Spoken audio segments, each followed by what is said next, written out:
Hello guys, welcome back to my channel biology for you.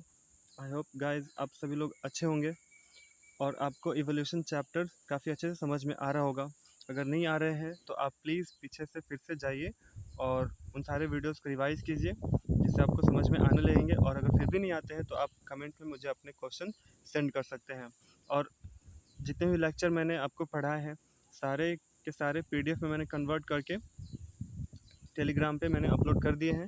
आप वहाँ पे जाके उस टेलीग्राम से PDF ले सकते हैं और इस लेक्चर की PDF भी मैं टेलीग्राम पे अपलोड कर दूंगा और अपने टेलीग्राम हैंडल को मैं वीडियो के डिस्क्रिप्शन में मैं डाल दूंगा और आप वहाँ से जाके ले सकते हैं। ठीक है। और अगर आपको आज की लेक्चर समझ में आए और अच्छा लगे तो आप इसे लाइक करें और चैनल को सब्सक्राइब करके बेल आइकन दबा लें जिससे आपको नोटिफिकेशन टाइम पर मिल जाएगा। सो टाइम वेस्ट ना करते हुए आगे चलते हैं और इस वीडियो को आप पूरा देखिए क्योंकि आज की वीडियो जो है काफ़ी इंफॉर्मेटिव है। इससे कई सारे क्वेश्चन एग्ज़ाम में आएंगे। सो आज की वीडियो आपको मिस नहीं करना है। ठीक है, चलो देखते हैं क्या है। आज हमको पढ़ना है जैव विकास का संक्षिप्त विवरण। तो जैव विकास के संक्षिप्त विवरण में क्या है, देखो। पृथ्वी पर जीवन की उत्पत्ति लगभग कब हुई थी? 2000 मिलियन वर्ष पूर्व हुई थी। तो पृथ्वी पर जीवन की उत्पत्ति लगभग 2000 मिलियन वर्ष पूर्व हुई थी और उस समय जीवन जो था वो कोशिकीय रूप में हुआ करता था। ठीक है, मैंने आपको पिछले लेक्चर से बताया था कि पृथ्वी पर जो कोशिकाएं बनी थी सबसे पहले वो कार्बनिक पदार्थों से बनी कोशिका बना। ठीक है, तो 2000 मिलियन वर्ष पूर्व जो जीव बने वो कोशिकीय फॉर्म में थे। कुछ कोशिकाओं में जो ऑक्सीजन मुक्त करने की भी क्षमता थी, कुछ ऐसी कोशिकाएं थी जिनमें जो ऑक्सीजन मुक्त कर सकते थे। और जो भी कोशिकाएं ऑक्सीजन मुक्त करते थे उनमें आज ही के जैसे प्रकाश संश्लेषण के जैसी ही क्रियाएं होती थी। ठीक है, उसके बाद 500 मिलियन वर्ष पूर्व 500 मिलियन वर्ष पूर्व पृथ्वी पर अकशेरुकी जीव बने। कैसे जीव बने? अकशेरुकी जीव मतलब ऐसे जीव जिनका जिनके शरीर में क्या होता है, रीढ़ की हड्डी होती है। तो ऐसे जीव 500 मिलियन वर्ष पूर्व बने थे और ये उतने विकसित नहीं थे, काफ़ी अविकसित टाइप के थे। 350 मिलियन वर्ष पूर्व अकशेरुकी जंतुओं से जबड़े रहित मछलियों का विकास हुआ। कैसे मछलियों का विकास हुआ? जबड़े रहित मछलियों का विकास हुआ। ठीक है, ऐसी मछलियां जिनमें जबड़े नहीं होते हैं।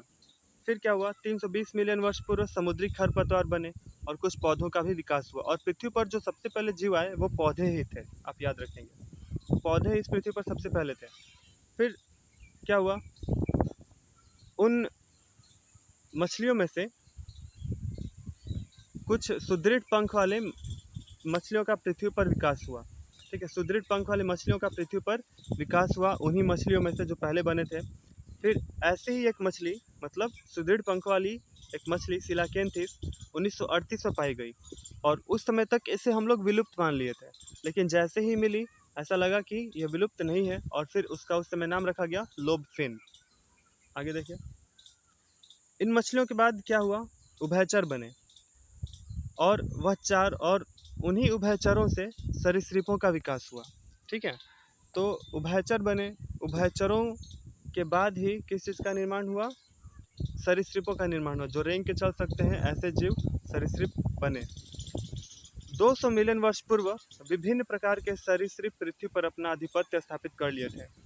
जो सरीसृप उभयचर से बने थे, उभयचर मतलब जानते हैं ना आप क्या होता है? जो जीव पृथ्वी पर भी रह सकते हैं और जल में भी रह सकते हैं, मतलब पानी में भी और ज़मीन पर भी रहते हैं, उसको हम लोग कहते हैं उभयचर।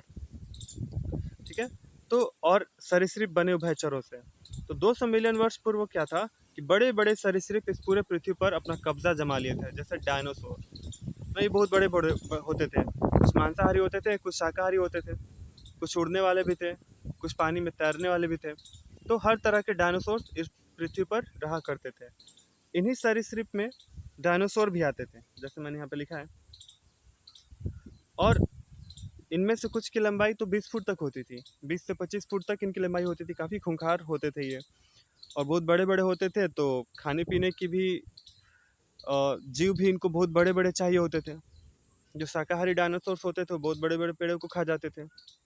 ठीक है, 65 मिलियन वर्ष पूर्व क्या हुआ?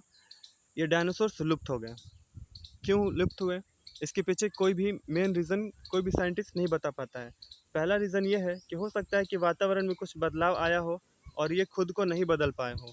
दूसरा रीज़न ये बताया जाता है कि पृथ्वी पर हो सकता है खाने की कमी हो गई हो तो ये मर गए। तीसरी बात ये बताई जाती है कि हो सकता है कि पृथ्वी पर कोई उस समय उल्का पिंड टकराया हो और ये उल्का पिंड में जल के मर गए हों। टकराने के बाद जब विस्फोट हुआ होगा उससे जल के मर गए हों। तो जो भी रीज़न है ये विलुप्त हो गए 65 मिलियन वर्ष पूर्व, और जैसे ही ये विलुप्त हुए पृथ्वी पर स्तनधारियों का विकास होने लगा। ठीक है, उस समय स्तनधारी काफ़ी छोटे छोटे हुआ करते थे, उतने विकसित नहीं थे जैसे श्रू। ठीक है, आपको पता होना चाहिए श्रू इस दुनिया का सबसे पहला स्तनधारी जीव है। चूहा के टाइप का होता है, पेड़ पर चढ़ सकते थे ये। तो जब सरीसृप इस पृथ्वी पर से खत्म हुए तब क्या हुआ, स्तनधारियों का विकास हुआ और वो पृथ्वी पर रहने लगे। क्योंकि उन डायनासोर जब रहते थे तो उनको इनसे डर होता था ना, कि एक तो बहुत बड़े बड़े होते थे, स्थान नहीं मिल पाता था छोटे छोटे जीवों को रहने के लिए, वो खा जाते थे। तो जैसे ही वो मरे, विलुप्त हुए, इनको अनुकूलन मिलने लगा। महाद्वीपीय विचलन हुए, मतलब आपको पहले पता होगा कि पृथ्वी पर जो सारे देश थे वो सभी क्या थे, एक दूसरे से जुड़े हुए थे। लेकिन पृथ्वी का प्लेट इधर उधर खिसकते रहता है, आज भी खिसकता ही है। तो उस समय महाद्वीपीय विचलन हुआ, सारे देश जो एक दूसरे से जुड़े हुए थे अब अलग अलग हो गए। जैसे भारत अफ्रीका से जुड़ा था, अफ्रीका अमेरिका से जुड़ा था, ऑस्ट्रेलिया अमेरिका से जुड़ा हुआ था। लेकिन जैसे ही अलग अलग होते चले गए तो आज देखिए ऑस्ट्रेलिया किधर है, भारत कहाँ है, अफ्रीका कहाँ है, अमेरिका कहाँ है, सब अलग अलग हो गए। ठीक है, तो वही महाद्वीपीय विचलन जब हुआ तो दक्षिण अमेरिका से उत्तर अमेरिका जुड़ गया, और इन दोनों ही अमेरिकाओं में क्या होने लगा, जीवों का विस्थापन होने लगा। जब ज़मीन एक दूसरे से जुड़ेंगे तो जीव तो आवागमन करेंगे ही, तो एक दूसरे से जीवों का विकास होने लगा। और यही कारण है कि आज आप देखेंगे उत्तर अमेरिका में कई सारे जीवों का विकास हुआ है। फिर ऑस्ट्रेलिया, यही कारण है कि ऑस्ट्रेलिया में मार्supial जंतुओं का विकास बहुत ज़्यादा हुआ है। किसके वजह से, महाद्वीपीय विचलन के वजह से। ठीक है, तो ये कहानी थी क्या, जैव विकास का संक्षिप्त विवरण था, कैसे कैसे जीव बने हैं। ठीक है, अब हम देखेंगे मानव के विकास के बारे में, जो बहुत ही इंपॉर्टेंट टॉपिक है, जो आपको जानने ज़रूरी ही है। एग्जाम में कई सारे क्वेश्चन यहाँ से पूछे जाते हैं। तो देखो, सबसे पहले हम लोग मानव की उत्पत्ति पढ़े, हम लोग मानव का वर्गीकरण पढ़ लेते हैं कि मानव का वर्गीकरण कैसे किया गया है। देखो, मानव को किस जगत में रखा गया है, एनिमेलिया। इस दुनिया के जितने भी जंतु हैं, जानवरों की बात मैं कर रहा हूँ, इस दुनिया में जितने भी जानवर हैं सभी एनिमेलिया में आते हैं। कौन से संघ में आता है, कॉर्डेटा संघ में आता है, क्योंकि इसमें नोटोकॉर्ड पाया जाता है, इसमें इसके पीठ में रीढ़ की हड्डी पाई जाती है, इसलिए कॉर्डेटा में है।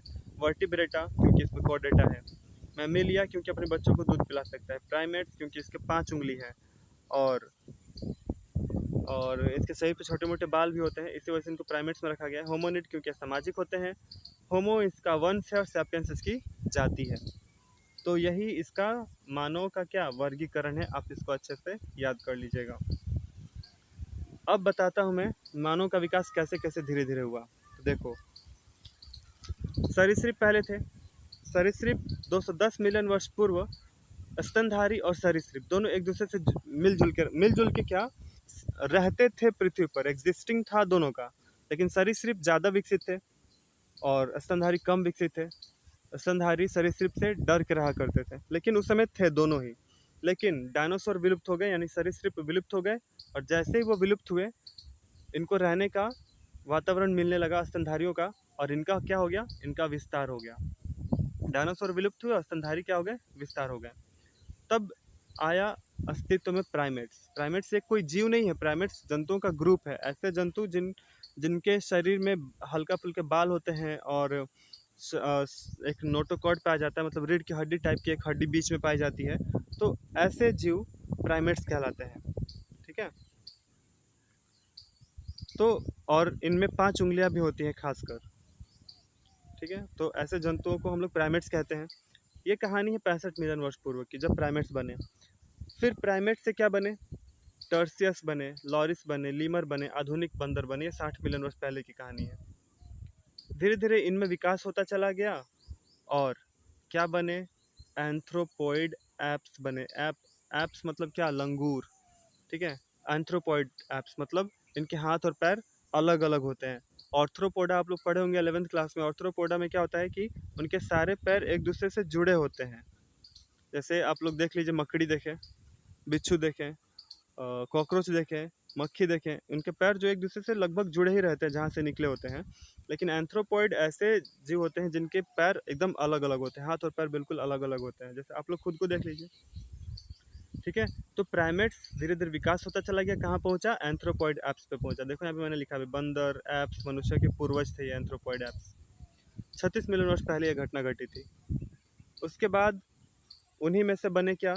होमोनिड। यही तो है मानव का विकास का ओरिजिन, यहीं से मानव बने हैं। देखो यहाँ पे मानव आ गया। लेकिन इसके बीच में क्या क्या हुई? होमोनिड्स कहलाते हैं गिब्बन, ओरंगुटान, गोरिल्ला, चिंपैंजी, ये सभी एप्स हैं, लंगूर। सबका यहाँ पे डेट लिखा गया है, कब कैसे क्या विकसित हुआ। गिब्बन 10 मिलियन वर्ष पहले, ओरंगुटान 8, गोरिल्ला 4 मिलियन वर्ष पहले और चिंपैंजी 2.3 मिलियन वर्ष पहले बने थे। तो ये जब होमोनिड बने ना, होमोनिड को मैंने यहाँ पे नीचे काफ़ी डिटेल में बताया है, मैं वहाँ बताऊँगा। होमोनिड से सारे एप्स बने, लंगूर बने, बंदर बने। वहीं से मानव का भी धीरे धीरे विकास होता चला गया, क्योंकि आप लोग जानते हैं कि मानव का विकास किससे हुआ है? बंदरों से हुआ है ना। मानव का विकास बंदरों से हुआ है, क्योंकि बचपन में हम लोग पढ़े हैं। तो वही बंदर कौन थे? वही सारे बंदर यहाँ पे डिस्कस में किया गया है। आगे देखिए, होमोनिड।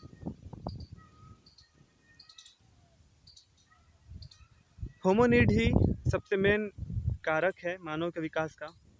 होमोनिड और ड्रायोपिथेकस ये उस समय साथ में रहा करते थे 24 मिलियन वर्ष पहले। लेकिन होमोनिड विकास कर गया और एप्स और ड्रायोपिथेकस विकसित नहीं हो पाया। होमोनिड विकसित कर गए लेकिन एप्स विकसित नहीं कर पाए, ये इसलिए आज ये लंगूर के फॉर्म में ही बने के बने रह गए हैं। होमोनिड विकसित कर गए और किस चीज़ में बदल गए? रामापिथेकस और सेवापिथेकस में बन गए। देखो, रामापिथेकस कहाँ रहते थे? अफ्रीका में, और सेवापिथेकस एशिया में, ठीक है। और ये कहानी है 10 से 14 मिलियन वर्ष पहले की घटना है ये, ठीक है। तो रामापिथेकस किससे बने हैं? होमोनिड्स से बने हैं। और सेवापिथेकस देखिए, रामापिथेकस सबसे प्रारंभिक संबंधित पूर्वज हैं। आज के मानव के सबसे संबंधित पूर्वज में से कौन था? रामापिथेकस और सेवापिथेकस है। इनमें कुछ और विकास हुआ और विकसित होकर किस में बदल गए? ऑस्ट्रेलोपिथेकस में बदल गए। ऑस्ट्रेलोपिथेकस भी दो प्रकार का होता है, ऑस्ट्रेलो अफ्रीकन्स और ऑस्ट्रेलो रोबस्टस। ये विलुप्त हो गया और ऑस्ट्रेलो अफ्रीकन्स आगे बढ़े, और आगे बढ़ने के बाद क्या बने? होमो हैबिलस बने और होमो इरेक्टस बने। होमो हैबिलस और होमो इरेक्टस में ज़्यादा समय का फ़र्क नहीं है। देखो, होमो हैबिलस 2 मिलियन वर्ष पहले और होमो इरेक्टस 1.7 मिलियन वर्ष पहले की घटना है। होमो हैबिलस का लक्षण क्या था? कि इनके पास बड़ा मस्तिष्क होता था, ये दो पैर पे चलते थे और ये कुछ औजार भी उपयोग कर सकते थे, मतलब हड्डियों के बनाए हुए औजार या फिर पत्थरों के बनाए हुए औजार। होमो इरेक्टस का लक्षण ये है, होमो इरेक्टस में ये जावा मानव भी आते थे और पेकिंग मानव भी आते थे। ये जगह का नाम है पेकिंग, मतलब चाइना में है, जिसको आज बीजिंग का नाम जानते हैं ना, बीजिंग। बीजिंग को पहले पेकिंग कहते थे। तो वहाँ के मानव को हम लोग पेकिंग मानव, जावा मानव, जावा जो एशिया में रहते थे, अफ्रीका में रहते थे। ये 50,000 साल पहले की घटना है। तो 1.7 मिलियन वर्ष पूर्व होमो इरेक्टस बने और 50,000 साल पहले जावा मानव और पेकिंग मानव बने। इनका यहाँ पे लक्षण लिखा गया है कि इनका लक्षण क्या था? बड़ा मस्तिष्क, आग और पत्थर का उपयोग कर सकते थे। देखो, आग यहाँ पे लिखा गया है, आग। अगर आपसे कोई पूछे कि आग का आविष्कार किसने किया, तो ये जावा मानव ने किया, या फिर होमो इरेक्टस बोल सकते हैं, काम चल जाएगा। उसके बाद ये जावा मानव और पेकिंग मानव बदल गए किसमें? नियंडरथाल में और क्रो मैग्नम मानव में। तो नियंडरथाल मानव भी आगे ज़्यादा विकसित नहीं हो पाया और वो वहीं पे विलुप्त हो गए। लेकिन क्रो मैग्नम मानव को होमो सैपियंस सैपियंस नाम दिया गया और ये और विकसित हुए। विकसित होकर कहाँ पे क्या बन गए? आधुनिक मानव बन गए, होमो सैपियंस। तो क्रो मैग्नम मानव ही आधुनिक मानव के रूप में बन गए हैं। क्रो मैग्नम मानव का अस्तित्व कब था? 34,000 साल पहले, और फिर 10,000 साल पहले हम लोग मानव बने हैं, आधुनिक मानव। किससे? क्रो मैग्नन मानव से। क्रो मैग्नन मानव का लक्षण यहाँ पे लिखा गया है, प्रारंभिक रूप। ये आधुनिक मानव के प्रारंभिक रूप थे। ये गुफा में चित्रकारी भी कर सकते थे। और आधुनिक मानव के बारे में तो सब लोग आप जानते भी हैं। और कृषि का उपयोग कब से स्टार्ट हुआ है? 10,000 साल पहले से कृषि का अस्तित्व आया है पृथ्वी पर। जो आज हम लोग खेती इतना आधुनिकीकरण से करते हैं, और ये खेती कहाँ से आई? खेती आई 10,000 साल पहले ये आधुनिक मानव होमो सैपियंस लेके आए। तो ये थी टोटल कहानी मानव के विकास की। आप इसको लैंग्वेज में भी लिख सकते हैं और या फिर ऐसे भी लिख सकते हैं। आप एग्जाम में भी ऐसे लिख सकते हैं। अगर एग्जाम में आता है कि आप मानव के विकास के बारे में लिखें, तो आप यहाँ से लिखना स्टार्ट करेंगे, आप होमोनिड से लिखना स्टार्ट करेंगे, ठीक है, होमोनिड से आप लिखेंगे। क्लियर? तो आज के लेक्चर में बस इतना ही। Thank you.